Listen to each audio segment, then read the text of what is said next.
Welcome to Roland Martin Unfiltered on Tuesday, May 21st, 2019. I'm Dr. Julianne Malveaux, sitting in for Roland Martin, and on today's show, an analysis of New York City's early voting plans shows it will favor white and affluent voters and make it more difficult for low-income voters. Omarosa says Donald Trump's 2016 campaign paid most of the women who wanted to work nearly 20% less than their male counterparts. She's filing suit. Hey, if you lie with pigs, you get dirty. Just saying. The battle for abortion rights continues with hundreds of abortion rights activists rallying in front of the Supreme Court. And what the hell? I mean, seriously, is consensual rape? What y'all talking about? According to Republican Missouri State Representative Barry Hovis, it happens. I can't stop from laughing on that one. Consensual rape. Like, I wanted you to rape me. Whatever. Plus, while the Morehouse class of 2019 is celebrating their graduation gift of no student loan debt, the average black graduate has more than $7,400 more in debt than their white peers. And a new report shows that black Virginians were charged with disorderly conduct more compared to white residents. Not just in Virginia. D.C., we got a similar story. But hey, let's bring the funk. It's Roland Martin Unfiltered. He's got it. Whatever the miss, he's on it. Whatever it is, he's got the scoop, the fact, the find. And when it breaks, he's right on time and it's rolling. Best believe he's knowing. Putting it down from sports to news to politics. With entertainment just for kicks, he's rolling. Yeah, it's Uncle Roro, y'all. Yeah, it's Roland Martin. Yeah, rolling with Roland now. He's funk, he's fresh, he's real, the best. You know he's Roland Martin now.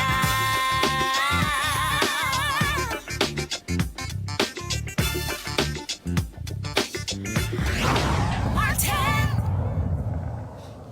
The New York Civil Liberties Union, Common Cause New York, and the Lawyers Committee for Civil Rights Under Law sent a letter this week to the New York City Board of Elections, saying their plans for early voting favors the rich and affluent and puts undue burden on the city's low-income voters. Voters in predominantly white Richmond County, home to Staten Island, will have substantially greater access to polling locations than any other county in the 5 boroughs.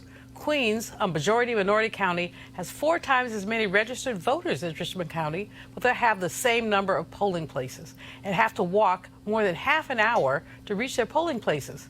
Joining me to talk about this disparity is John Greenbaum, Chief Counsel and Senior Deputy Director for the Lawyers Committee for Civil Rights Under Law. Welcome to Roland Martin Unfiltered, John. Glad to have you. Thanks for having me on, Julianne. So tell me about this study. Tell me why you have this disparity. Well, we don't know the why. Okay. But one of the things that we wanted to do when we first heard about the fact, first of all, there are not enough early voting sites. When you think about the fact that the city of New York has more than 5 million registered voters and that there are only 38 early voting sites, that's simply not enough. And even the law says you're supposed to have, for every 50,000 voters, one early voting site. In New York has well over 100,000 voters per early voting site, close to 150,000 voters per early voting site. So not enough sites. And then the distribution of sites, as you quoted from part of our letter, is inequitable. It was a big move for the state of New York to move to early voting. It became the 39th state to do that this year, and it's been long overdue. And minority voters, particularly African-American voters, we see prefer to vote early and in person. We did a study a number of years ago in Cleveland in the 2008 presidential election, and black voters voted early at a rate of 26 times that of white voters in Cuyahoga County, where Cleveland is, in the 2008 presidential election. So there are problems with this plan that the New York City Board of Elections has trotted out, and there's time to fix it. And so we want them to fix it in time for the elections this fall. So give me a timeline. They've said that they've set up these polling places. They didn't even release them. They read them, counting on journalists to transcribe them as opposed to releasing a list. But when can this be changed? Who gets to change it? Is it Mayor de Blasio? Is it someone else? How does this get fixed? Well, in the first instance, again, it's the New York City Board of Elections that can fix this. There's time to do it. There's still months left before the election this fall, and it's their job to fix it. And we've raised these issues with them. We've asked them for information, sort of to provide backup, and also to give them an opportunity to add more sites and to allocate the sites in a way that's fair and equitable. How much power do y'all have in this? I mean, you said you've asked the question, but who enforces? Well, it starts with the New York City Board of Elections, and if they don't remediate it, we have options available to us, including litigation. And that's something that we would definitely consider if what the board does in the end is not gonna give voters what they need. So the early voting for the primary in New York is when? It's going to be this fall. Okay, so this is challenging. You have 3 or 4 months. What you gonna do? Well, this can be done. I mean, we're going to give the board the first shot at fixing this. We've raised these issues, and of course, we're not the only ones that have raised these issues, but we formalized it in a letter. We provided some details. We're willing to work with them, and we'll see what the reaction is. And as I said, if the reaction is something less than what voters need, then we'll look at other options, including litigation. And we are certainly not afraid to sue the New York Board of Elections. We've done it before. Okay, John Greenbaum, thank you so much for being with us. We appreciate that. We appreciate your work. And joining me now on our panel is Cleo Monago. He is a social political analyst and activist. We have Malik Abdul, Vice President of the Black Conservative Confederation. Okay, and we have Kelly Bethea, communications strategist. Okay, I'm not trying to give him shade, but I always give him shade. What can I say? So, Cleo, you heard about this. This is a pattern. It's consistent with what's been happening with voter suppression at some level. What do you say? I'm glad Mr. Greenbaum and his team are going to address it, but the question I have is, why was it broke? I think it's important to unpack these situations that, particularly in this day and age, do not seem to be coincidences. What happened? Why are we playing catch up when there's been an issue like this that's been a problem for some time? So I want to know what broke it and what occurred, because you cannot fix something on a permanent basis if you don't realize what led to it in the first place. It can default back into the same situation. So Exactly. that's my concern. Malik, your people are the ones who are doing this voter suppression. Your people. What happened? What city did this happen in again? It did happen, but I'm just saying, your people have been consistently. Let me have your thought. Let me not diss you. Let me just have your thought. And y'all's people, New York City, the bastion of liberalism, this is something that is happening in New York City.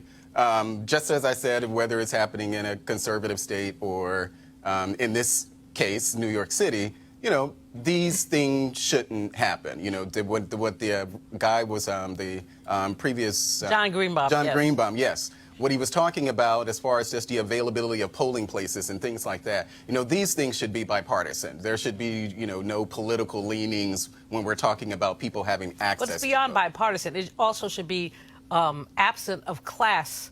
I mean, this absolutely. is clearly, I mean, Yeah. Staten Island, Queens, white people, Manhattan, Bronx, black people, brown people. So when you have the same number of polling places in a place where you have Smaller. fewer people than this other place, you're trying to say, I'm gonna make it easier for you and more difficult for you. Yeah, it's hard to say that there's any equity in that. You know, it's hard to even defend it, you know, at all. So I commend you for not defending it. Kelly. No, I agree with my panelists here. When Greenbaum mentioned, or answered rather, why things are the way they are, and he's like, we don't know why. I think we know why. Yeah. I mean, it's We don't pretty know. clear. We why. always know why. We always know why. And I just wish that, I understand that he's leading the effort and is commendable, absolutely. But at the same time, I wish somebody of a lighter hue would just, admit that it's because of systemic racism, because that's what it is. Well, it's race and class in this case. Both. It is definitely both. But in terms of this particular city, like, the class and the race is almost synonymous with each other given the demographics and where people live. So, And how much money. And how much. Who makes what money. Right. Yeah. And So who pulls what political strings? yeah, I just wish that he would just say, hey, it's traces of, some systemic racist crap that we've been dealing with Right. for 400 And years that, now. and like I said earlier, that he won't articulate it creates the environment where it could happen again because Exactly. no one's being concrete Exactly. about this is the problem right here that we must remedy and prevent so this won't happen again. Oh, I don't know. Well, I don't know, Lisa. I don't know outcomes. Right. You always got it. Now, I'm going to try not to crack up as I read this prompter copy.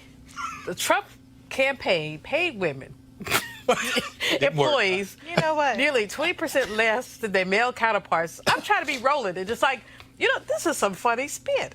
I said spit, y'all. I didn't curse on the air.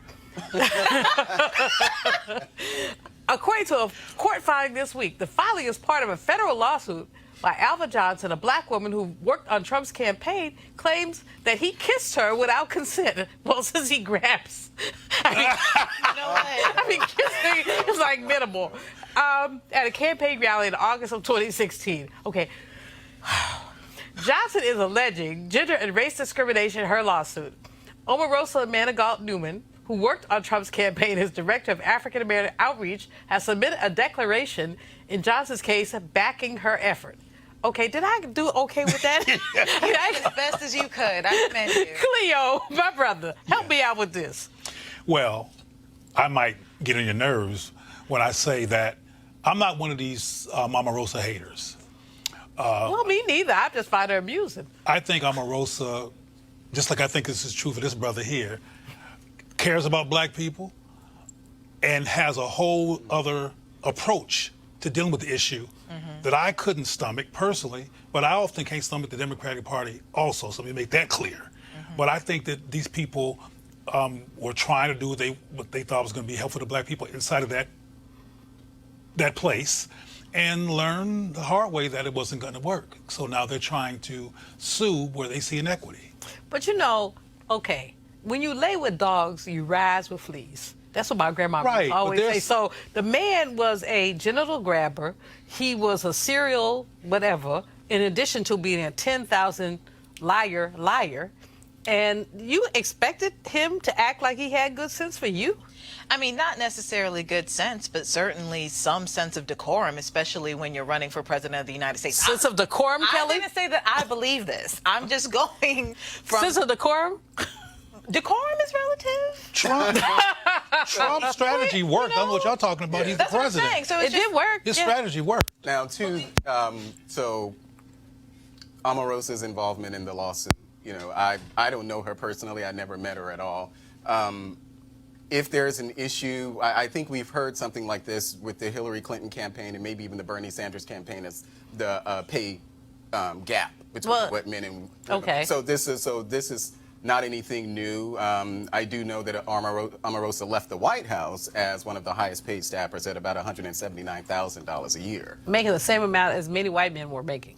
All Because of that the was white- like, what, yeah. John Bolton, Sarah Sanders, Hope. Because that's the cap salary there. Yes, Actually, we're for- talking about before Yeah, we're he talking- Yeah, before. got it. She was Yeah. making, I think she said $7,000 a month, and there was a white guy who was making $11,000 a month. and Yeah, so that was the so- gap. But He I don't said- think that I don't know if that that may be true. But these type of things, as far as pay gaps on campaigns, this is not a new story. No. So No. So your point is that Trump ain't the only bad guy, right? Oh yeah, if he's a bad guy at all, because I think the Hillary Well, Clinton he's a bad campaign, guy. they explained. Wait a minute, if he's a bad guy at all. Well, no, you're absolutely. Pay discrimination is not has no partisan face.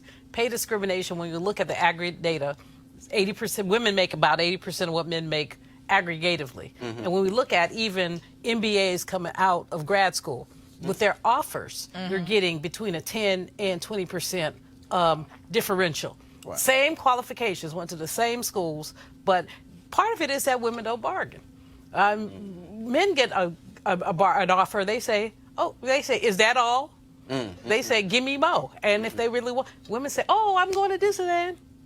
Get happy. Well, I'm not sure that analysis is relevant to most black men or a lot of black men. This is coming from interviews and experience. Some black men are very glad to be there in corporate whatever and get ulcers and all kinds of stuff from tolerating the racist BS, including not getting raises and not getting like all the black people work at CNN, for example, they still sweeping. You know, they have never made it to the top of the Caucasian News Network, CNN. The Caucasian News Network. You know, I don't know if it's anyway, I think I made my point. I think you made your point. I think you're absolutely right. I think that people who think they have power feel like they have power to negotiate. That would be basically white men. I think that white women, black men, other people of color do not necessarily feel that they have the power to negotiate. They just happen to be there. And so you get an offer, so they long take it. for us to get there. Right. You know, you have to fight, and you basically have to negotiate just to get to the table. And then once you actually get to the table and get the contract or whatever, I mean, there could be like a level of mental exhaustion there. You know, just That's a really good point. you know, like I've been in plenty of situations where it's like you have to fight just to be heard, and then you finally get heard and they agree with you, and you have the opportunity to bargain and negotiate and stuff, but it's like the adrenaline's gone. And I will say it would have been great, and of course, you know, you can't turn back time, but it would have been great to hear Omarosa as she was going around the country campaigning about the greatness of Donald Trump to talk about those things. Can I roll my neck, please? Well, that wouldn't have worked. That would have been that would have created a schism. I mean, she couldn't have made it to the White House if she said that. That's my point. But I want to say, from my observation, that I think, since we keep talking about gender and power and audacity, I think that there's Caucasity. caucasity, if you will. I think there's more white women who are willing to bargain than black men.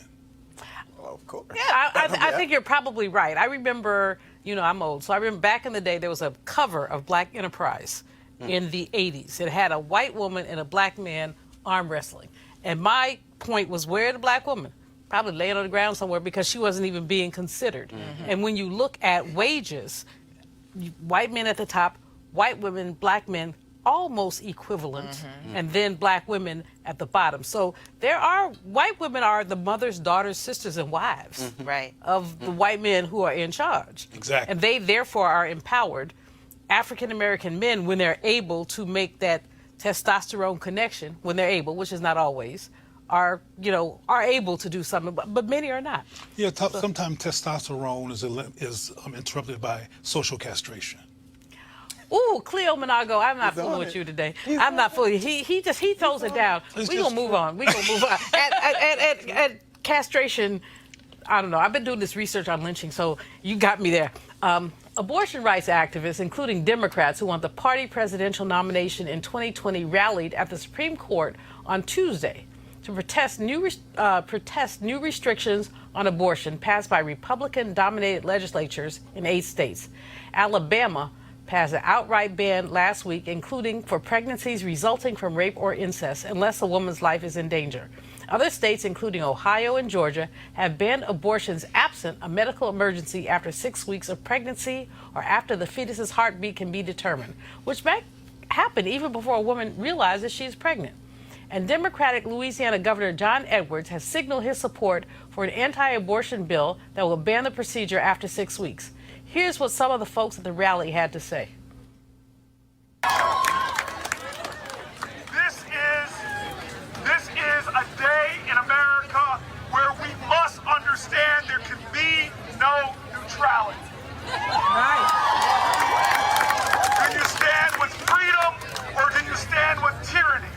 Do you stand with self-determination or do you stand with the kind of laws that take away liberty, that take away freedom, that take away your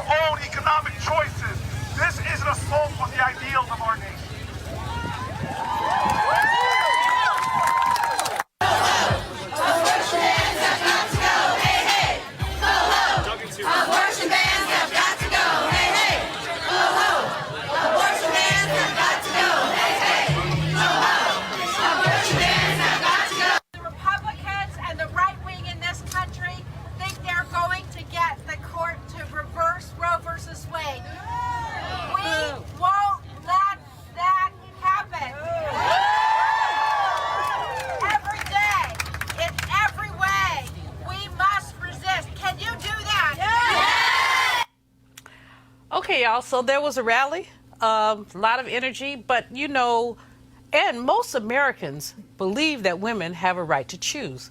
But the Republicans have gone cray-cray. Malik, how come your people have gone cray-cray? Well, I think that I don't agree with. I have a. It's I a pick on you so bad, don't I? No. It's not, because it's really hard to. I won't say hard to explain it, but I consider myself pro-life. But then I ask myself, if my daughter, my 12-year-old daughter, if she was raped, Yes. and forced to bear that child, how would I feel about that? I don't know. I don't have kids. So even though I do acknowledge and I accept being pro-life, I'm the same way, but I'm the same way on the death penalty, though. I don't agree with the death penalty. But, it's... The wrong brother do the wrong thing. Well, no, I just don't agree with the death penalty overall. Well, see, the hypocrisy partially is that if you are so, not you personally, but when people say they're pro-life, but they agree with the death penalty, so what life Right. you pro? And then furthermore, when a child is born, so you love this fetus, but you don't love the child. Right. Right. And it's hard for me to say, when, there's a lot of debates going on as far as when is, the heartbeat begins and things like that. But it's hard for me, just in my pro-life stance, to accept the notion that when I meet a woman, and she just found out she was pregnant or something, or, a member of my family, that they don't have an actual child. They're not with child at that point. Some people argue, well, it's a clump of cells, or, it's just kind of, I get that kind of feeling when I have this, this sort of discussion. But even Donald Trump, our president, felt that the Alabama law actually went I'm trying to figure out how many abortions he's paid for, but I'm not going to go there. Oh, my gosh. Kelly. Well, I'm just saying. I mean, he was a man about town. He believes in grabbing genitalia. Well, we know he's not as conservative as the rest of his party. I don't think he's conservative at all. I think he's Miss a Kelly, tell us contrarian. about this. What do you think about this rally? These states that have passed these laws, which are not going to, basically not going to have scrutiny, what they're going to do is they're trying to move to the Supreme Court. Right. What's your thought? I think that even though I respect Malik and other men's view on this subject, it's not about them, because this is my body. Yes. If I decide that I don't want to have a child, that is my decision. And yes, it takes two to create a kid. Yes, you had some contribution there. But I was telling a friend this earlier this weekend. I said, think of me as a house, and all you did was give me a crayon for an art project. Ooh. But you want my art project, even though I don't want my art project, and it's in my house. You're telling me I can't throw out my stuff in my house because you gave me a crayon. Ooh, Cleo. Well, even though, and I respect your perspective in terms of men influencing whatever you do with your body, period, the Alabama governor's a woman. And that makes it even dicier. And she is a woman who, from my perspective, is pro-life in terms of all life that's white. Well, she's pro-life, but not pro-health. Right. Medicare, pro-food. Right. But she is pro, from my perspective, the survival of the white race. And as I said others before, there was a period in time where the people were blowing away doctors at the abortion clinics, but they weren't blowing away none of the doctors in the black community. All those doctors who were killed were in white communities and putting white children at risk for being killed based on their rhetoric. So I want to be real clear about, because we already talked about white women earlier in terms of their involvement Their caucasity. in this whole, the caucasity. Caucasity. And I just want to bring that in there, because this is not always, particularly when it comes to white supremacist aims, divided based on gender. Right. It's divided based on race, and it's divided based on race survival, and the reason that they're supportive of abortion, not supportive of abortion, and some of them have killed abortion doctors because they feel like they were interfering with the reproduction of white folks. No, and I definitely agree with that. I definitely feel like it's a combination of both race and gender, especially in Alabama, given the fact that the governor is a woman. But at the same time, it's one of those situations where if this bill if this law actually does come to pass, like it's actually going to be enforced. I don't think it's going to be enforced. I think this is very academic conversation because it can't go anywhere because right now it's unconstitutional. But let's just say it does work. It's not going to benefit the white race because who is actually going to be getting them? You know, No, but what it's going to rational do at the end of the and day, logical. the challenge to me from an economic perspective is that this is a tax on poor people, Right. especially poor black people. So a white girl who is raped, white woman who is raped, can get on an airplane and come to New York, D.C., Illinois, wherever you have. Right, they will find a way. But a sister, even now, the number of clinics in Alabama, Mississippi, Louisiana, people have to drive a day to get to a clinic. And some of these places have imposed rules that say you have to wait 24 hours. So Yep. that means now you have to add a hotel stay. And so it's a tax on, and I wonder, Cleo, I wonder if there's something that allows folks that the behind this is not about the survival of the white race, but the re-enslavement of the black race. Because when someone who is unwanted comes into this world, it's going to be drama. They will likely 50-50 be incarcerated. What happens with incarceration? You basically end up with a unpaid labor force allowed to make. It's just my crazy brain working. But you tell me, Well, no, I think your crazy brain sometimes works like my crazy brain. I think your crazy brain is brilliant, personally. But anyway, white supremacy aims, the myth of it, it's not a perfect science. It's never been implemented in ways that was flawless, but they do try. That's one of the reasons why Donald Trump is president. It's one of those attempts to get what they want. So you're right in terms of how it affects black people and how it's going to negatively affect white people. But as we already know, there's some people who are so broke they couldn't afford their front teeth who voted for Donald Trump. And who still support Donald Trump because it goes back again. As a matter of fact, I saw an article recently that mentioned that there was people in that crew who preferred status over money. The status of the myth of white supremacy and being over everybody else in terms of superiority than being able to eat.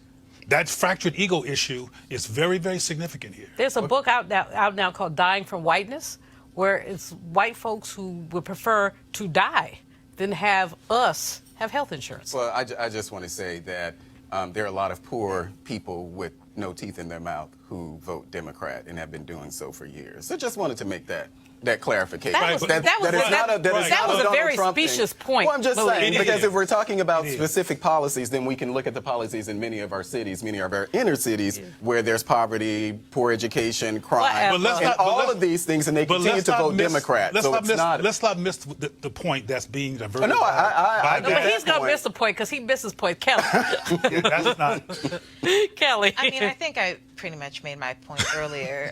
Because, again, one, it's an academic conversation because I don't think that it's actually going to be enforced the way it wants to be enforced before it hits the Supreme Court. Except for the fact that we've got clinks in the armor. Now you got to come from Alabama, you got to come from Missouri, you got to come from all these places. Right. So really, the effort is to get it to the Supreme Court. No, absolutely, it's going to get there, but for it may right get now, there. It may not even and it make may it not. past the Appeals courts may say. But I do want to say that I don't think we are ever going to find just full agreement on the matter at all, especially with men and women.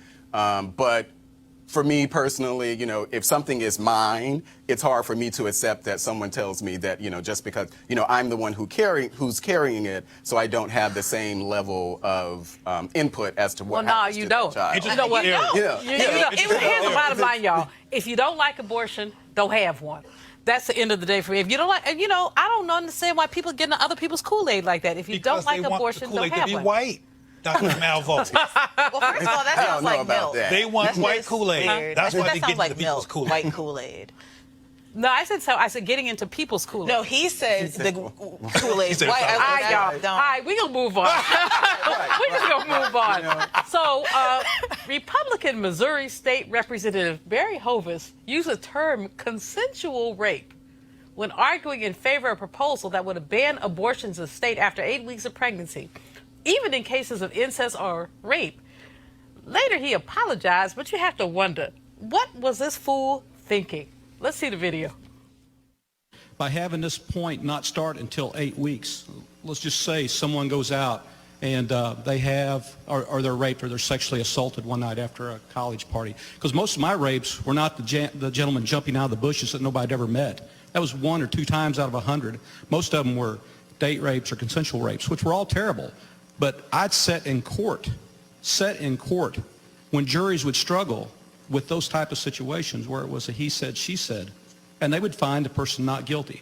Unfortunate if it really happened, but I had no control over that because it was a judge or a jury making those decisions. But let's just say someone is sexually assaulted. They have 8 weeks to make a decision. I've never really studied it, but I've heard of the morning after pill, where if someone feels that they've been sexually assaulted, they could go do that. Gives them ample time in that 8 weeks to make those exclusions, which I may not be comfortable with, but it does give those people that exclusion. I have to, and I wasn't going to speak on this because honestly, as a person, I am personally pro-life. I am a black woman with lupus. I'm not even sure if I can have children. It's not a child that I don't lay eyes, and God knows I love children. And it's not a child that I lay my eyes on that I don't want. However, that doesn't mean that I get to force anyone to have a child. But let me say this right here and right now. There is no such thing as consensual rape. You go, my sister. You know what? This man is a hot monkey fool. Just a hot monkey fool. I mean, seriously, consensual rape. But did you hear the part where he said most of my rapes? My rapes, that's what got me. Flowers and rapes. Okay, Kelly, I got to start with you. This is just like cray-cray to the cray-cray. I mean, but he's not the first person to say something like this, right? There was another representative and another state legislator who said legitimate. It was Missouri.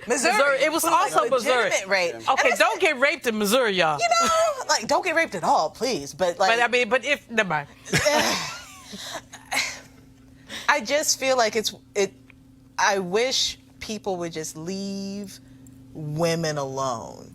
Not gonna happen. You know, I know it's not going to happen, but I can still wish it. But you know, that this man would move his mouth and form his lips to say, most of my rape. Most of my rape. So he just told on his whole self. Cleo?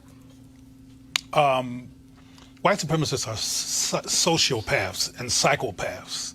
So he was just demonstrating how they think. What I hope people don't get played by is his apology. Because people apologize for CYA purposes. Y'all know what CYA means, right? Caucasians, no, I'm just kidding. It means covering your... We got it. Cover your hind parts. Cover your hind parts. CYB or HS, something. But anyway, the bottom line is that what these people say, like I think James Baldwin said, or someone said, don't watch what they do, watch what they say. Watch what they say. One of them's cliches. Bottom line is that the man expressed this, and I'm glad the sister corrected him, but he said what he felt. And there's other people who feel that way. Well, his apology wasn't even a real apology. He said he meant to say, quote, date rape or consensual or rape, rather than consensual rape. He shouldn't even say that. But he said, it's my apology if I didn't say or enunciate the word or. I said, that doesn't help you. That doesn't help you at all. Malik, come on. We've been here before.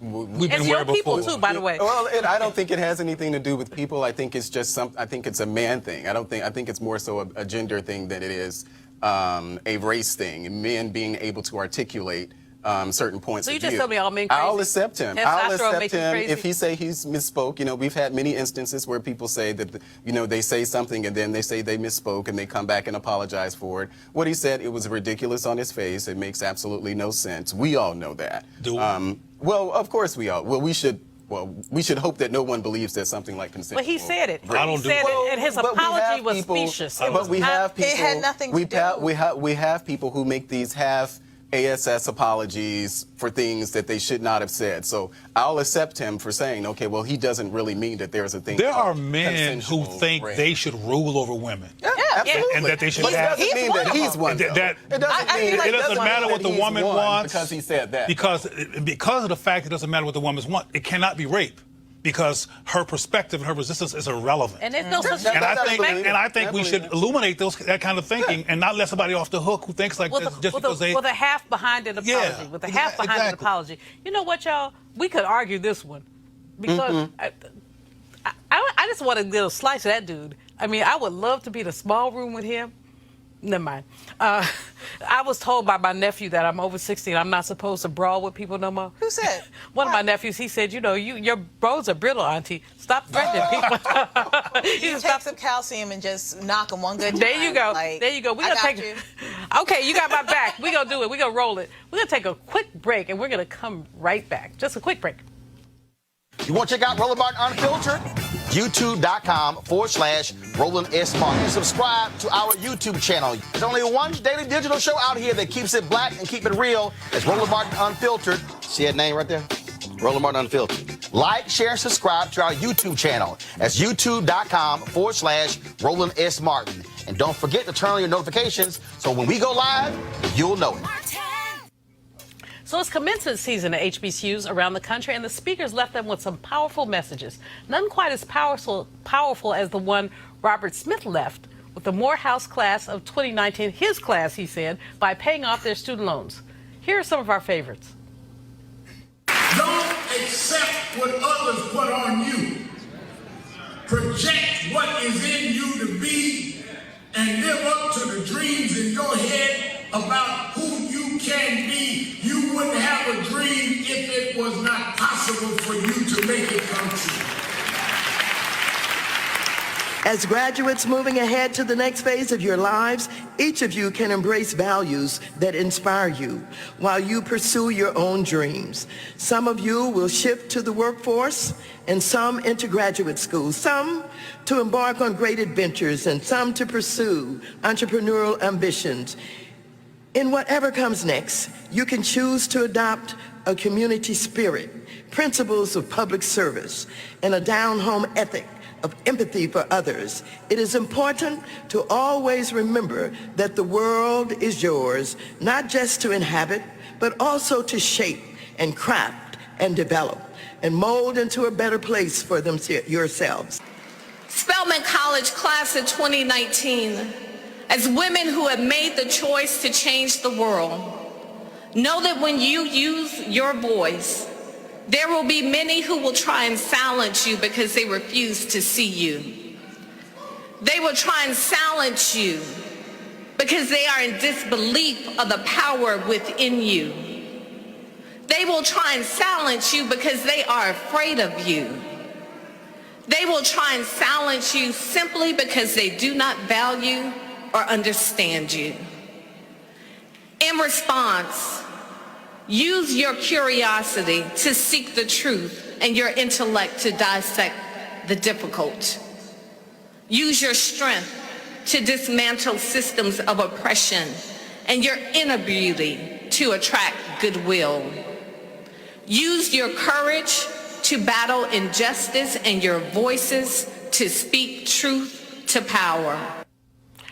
These young people are moving into their future at a time when the student loan crisis has risen to the forefront of the national conversation. Democratic presidential candidates have been placing affordable college front and center in their campaigns. Americans currently owe almost $1.6 trillion in student loan debt, more than auto loans or credit card debt. An average African-American graduate has $7,400 more in debt than their white peers, and the debt continues for years after they graduate. Joining me to talk about the issue is Dr. Lawrence Potter. He is the Chief Academic Officer and Provost at the University of the District of Columbia. Welcome, Dr. Potter. Thank you for having me, Dr. Malveaux. So you saw your commencement, and we had a wonderful time there with Dr. Maxine and Dr. Reverend Jackson, 42 times Dr. Reverend Jesse Lewis Jackson.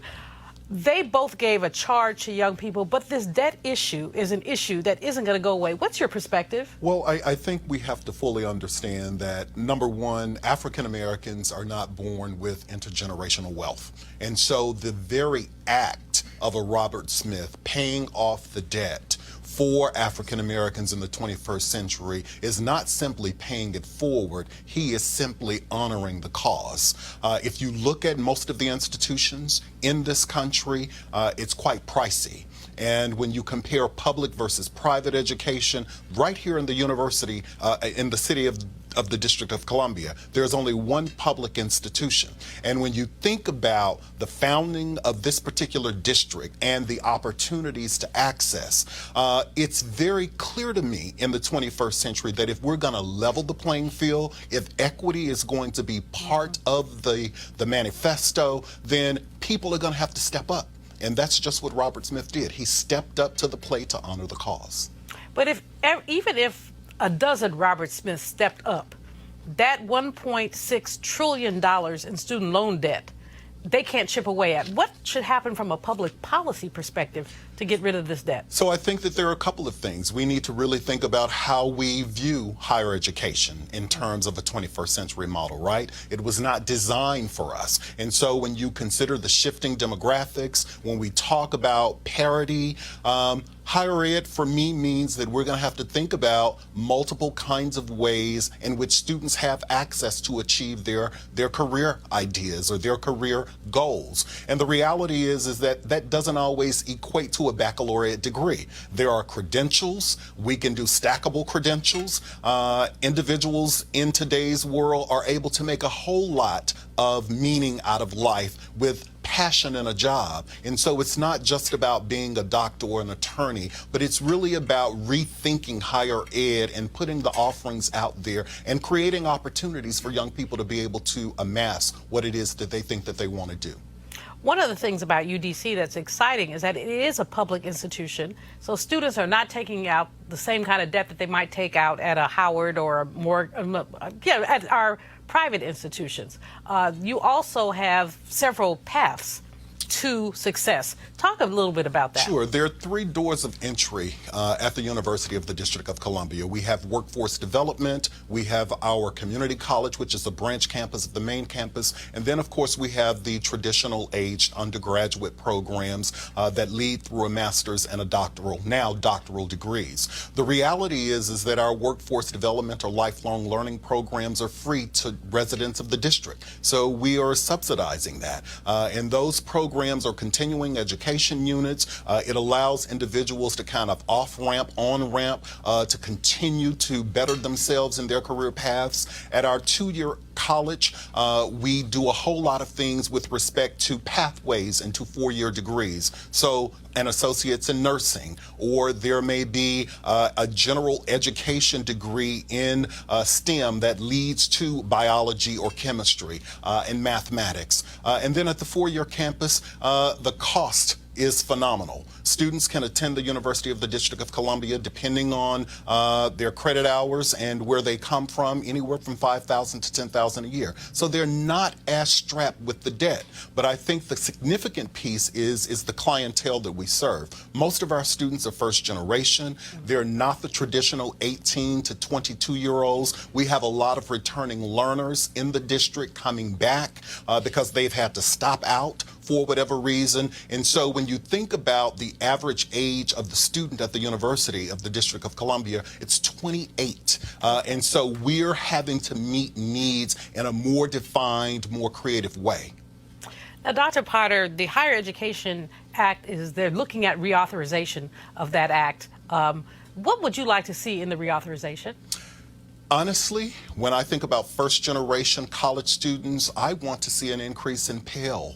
And some are Pell, quite frankly, because our students have to go to school year-round. Many of them are working 2 part-time jobs or a full-time job, not just to support themselves, but their families. And the reality is that everything that we can do as a country to increase Pell, to reduce the cost, those are the kinds of things that will be significant.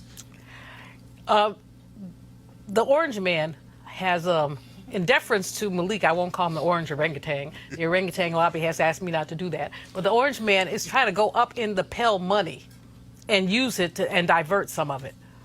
I don't want to get you on a political bandwagon, but what do you say about that? I really think that sometimes people are making decisions without information.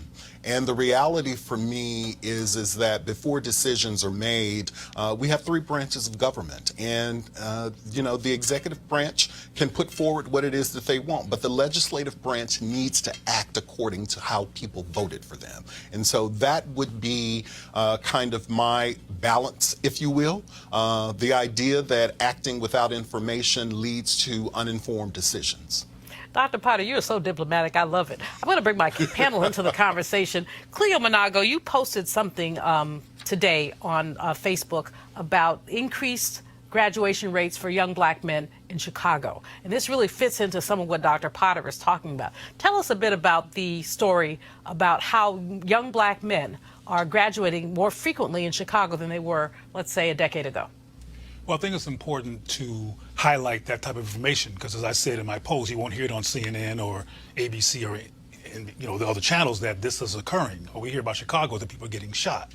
But there's some successful programs on the high school and college level in Chicago that are leading to disproportionate amounts of black men and women graduating to college. It's like a level. 10% gap over a 10-year period from 63 to like 75. Yeah. And what's significant or relevant to that is how these schools have implemented cultural affirmation and getting the young people to feel good about living in the body that they live in so they can be focused enough to concentrate on the cognitive information that's coming because instead of being distracted by self-doubt.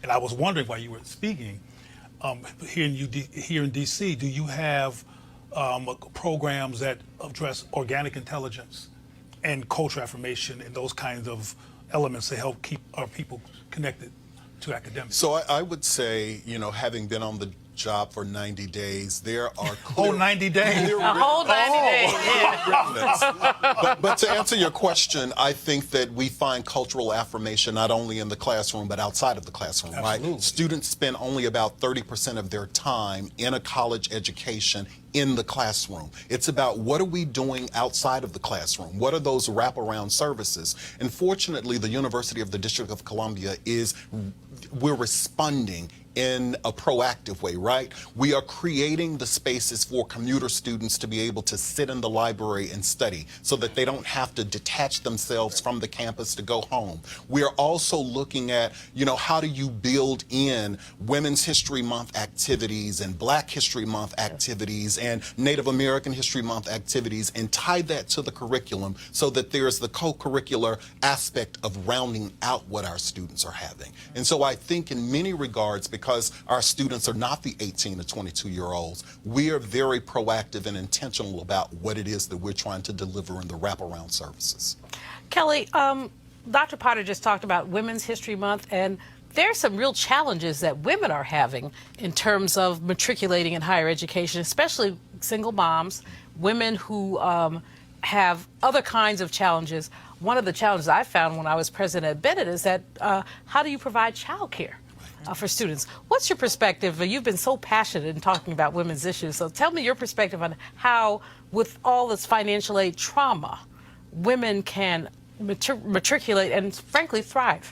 I think that the approach that Dr. Potter is taking from a holistic perspective is absolutely brilliant because you have to take in consideration exactly what your students need. And if a large body of your student population is women, what do women need? You need childcare. You need access to feminine products in the restroom. You need adequate feminine products in the restroom. You need education on sexual ed. I know that with UDC, the age is a lot higher in terms of the average age, so I'm sure they know. But like just traditional schooling, some of these kids are coming in from, who knows where. They didn't Young have... people, they don't like to be called kids. You're a kid. They do not like to be called kids. You're a baby. Young adult, guys. But at the same time, nevertheless, even though they did just come through K through 12, a lot of them don't know about their own bodies yet, and this is actually the prime time that they're about to go explore them. So having the resources to feel safe enough to ask those questions to somebody who knows what they're talking about, that's definitely something that women could benefit from. I would also encourage, self-care techniques. I know a lot of young women who were in undergrad, at least when I was there, dealt with depression, dealt with, some really traumatic things, including rape and molestation and things like that. Having a safe space to talk about those things on top of, more curricula about women, that's definitely something that could be taken into consideration. Well, one of the things UDC does, and I'm a member of the UDC family through my television program, Malvo, exclamation point, because whenever you see me, there is an exclamation point. True. But in any case, one of the things that UDC does is there's a Center for Diversity and Inclusion that really does, a young sister, Trinice McNally, really has done a lot of really great work in providing those kind of services. Now, Malik, you and Dr. Potter are homeboys. Yes. So Mississippi. Even went to college together in Alabama. Well, I have to say, just right off the bat, that we are so proud of you. Well, thank you. We are so proud of you.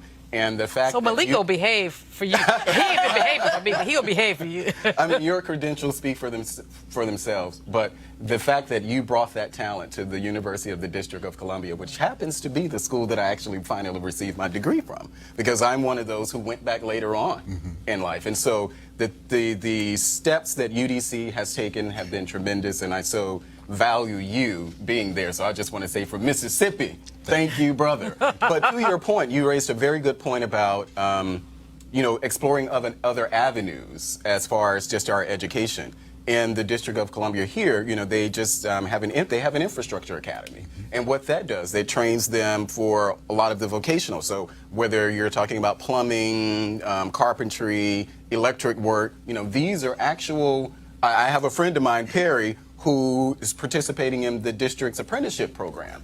Perry's from Southeast D.C., Condon Terrace. Perry's from Southeast D.C., but this brother is making a life for himself and his family by applying, and he's actively engaged in it. He does construction, he does plumbing, but this brother is proud of the work that he does. And so if we can just get more of those type of opportunities out there, you can make a middle-class living outside of just graduating from college. And so these type of vocational trades, I think, are just to be. Well, once upon a Dr. time. Melba, I want to mention something real quickly. You probably already know, I just met you, so I don't know how much you know, but it's clear you know a whole lot. Well, I wanted the two of you to be together because I thought there was a lot of synergy. But you mentioned, absolutely, you mentioned that there's a small element of time that people spend in school compared to their whole lives. And what I want to just underscore is that the system does not affirm cultural affirmation. Right. It does not make black culture affirmation an accessible thing like Starbucks or whatever else is going on in the culture.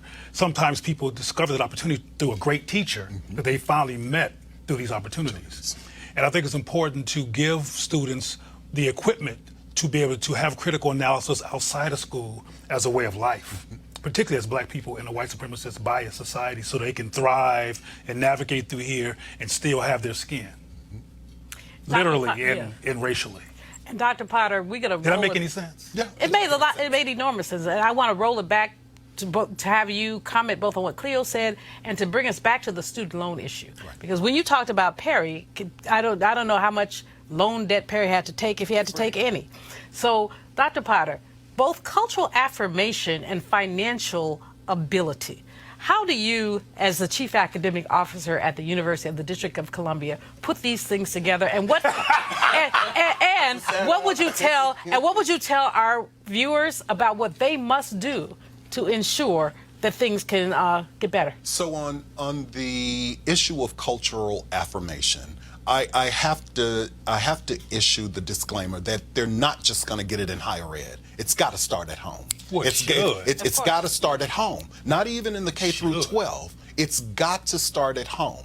And if I didn't learn anything as a kid, I was taught you need to read, and if we couldn't afford certain kinds of privileged programs, we went to the free programs at the library because you could go there and get a book. And my grandmother would always say, if you want to hide something from a, put it in a book, because we don't read. But that's just not the truth. I hate that adage because I hate that adage because I hate it too. 1836 North Carolina law, to teach a slave to read is to incite dissatisfaction to the detriment of the general population. Absolutely. A white person who taught a black person to read could be fined up to $200 in 1836, which was a googob's worth of money. A black person could be flogged or jailed for teaching lynched. another black person. Or killed. Yes, people were blinded because they learned how to read. So that, I don't know where we got that from. We probably got it clear from white people. Probably. Yeah, anyway, continue, Dr. Potter. I'm sorry. I think it's also important to understand that whatever enrichment programs that the churches are providing, that the community-based organizations are providing, public-private partnerships are absolutely essential. And you really have to pull organizations in that look like you, who think like you, to create those partnerships. Because if you are trying to fleet to the suburbs and find that, it's going to be very kind of disconnected. And so the reality for me is that it's at every developmental level of the child's experience. It's the community, it's the home, it's the school, it's the social organizations that really instill cultural affirmation. Because I don't think that you're going to get it in one setting or in a particular kind of way. The other piece that we're talking about is this debt, right? And the reality is that students are making wise choices. Families are making wise choices. If you look at the demographic shifts in the U.S. today, Black and brown kids are not going to the 4-year institutions first. They're going to the 2-year institutions because it's about a question of affordability. And it's also about a question of access, right? And this notion of privilege and walking away from whatever opportunities that are laying on the table, people are not willing to sell their souls up the river anymore because of a price tag. And so I would say that we really have to get back to the real issues that are being debated by some of the Democratic candidates, not all of them, but what really makes sense for college tuition or higher education in this country. And I'm not suggesting that there is a one-size-fits-all, but we really need to begin to have the serious conversations if those at the bottom are to climb. Dr. Potter, thought-provoking. Thank you very much. We're going to move on right quick. We've talked before about how young Black people are punished more often and more severely than whites. A Virginia newspaper has found that more than half of the state's disorderly conduct charges were filed against Black men and women. The Daily Press and Newport News reported last week that more than 2,500 disorderly conduct charges were filed by police in Virginia last year. The numbers show that Black Virginians are charged disproportionately at higher rates than prosecutors statewide are less inclined to drop the charges against Blacks than whites. There was also an ACLU report that was released this week about what happens in the District of Columbia. Black people more likely to be arrested. 99% of the people arrested for gambling were Black. 76% of those with noise violations were Black. And we go down the list. So, Clea, what's up with this? We know what's up with this, but what's up with this? Well, we know what's up with this. It's the same old thing. Same smell, different flavor? Yeah, but I want to take the opportunity to say something since my mouth was moving, that I was wondering, because I think this is all relevant, if parenting could become an academic science.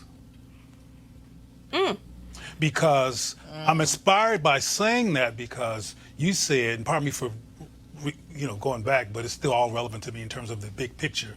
You mentioned the importance of it starting at home, and I agree with that 100%, but I can tell you from experience and from research and from national surveys that most Black children are not getting that at home. The curriculum is go to school, get a good education, go to church and get a job. That's the curriculum.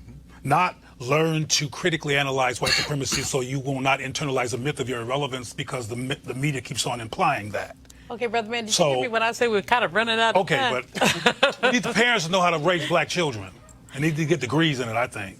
I agree with you, but let's have Malik say something, because, you always love your people who arrest our people.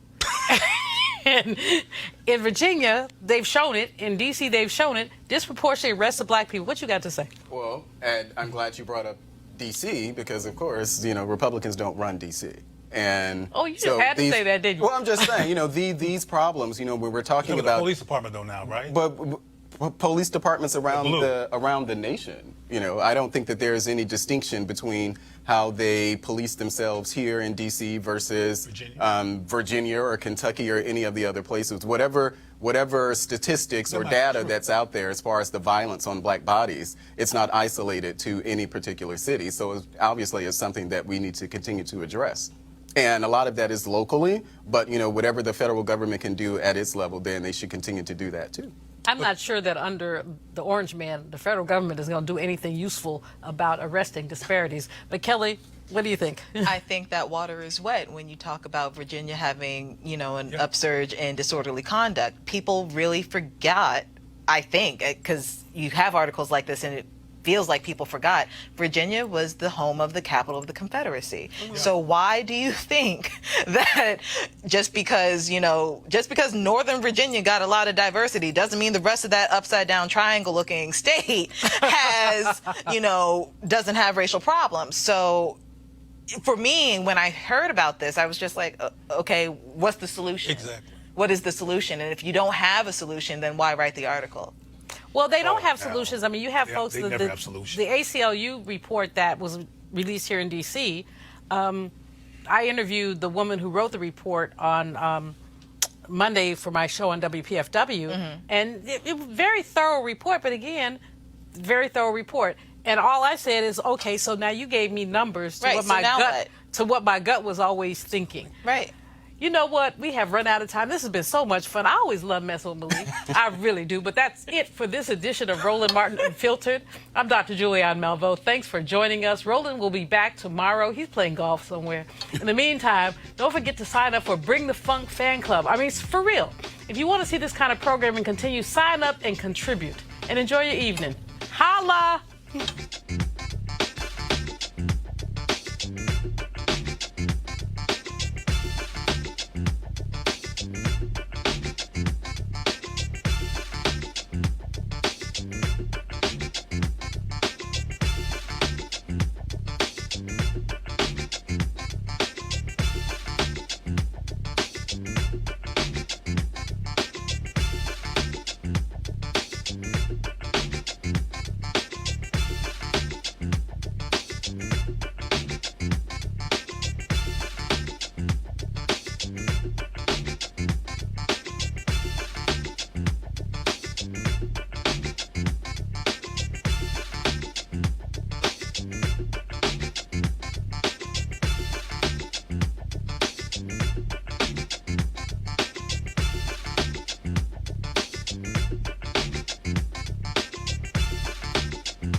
Recently in Atlanta for our School Choice is the Black Choice Town Hall event.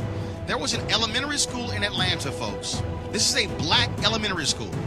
5% of the school's students were reading on grade level. I'm gonna repeat that. In Atlanta, 5% of the children were reading on grade level. So you then have to ask the question, what's gonna happen when they're in middle school? What's going to happen when they are in high school? Will they ever be able to catch up? Will they be consigned for the entire life of being behind?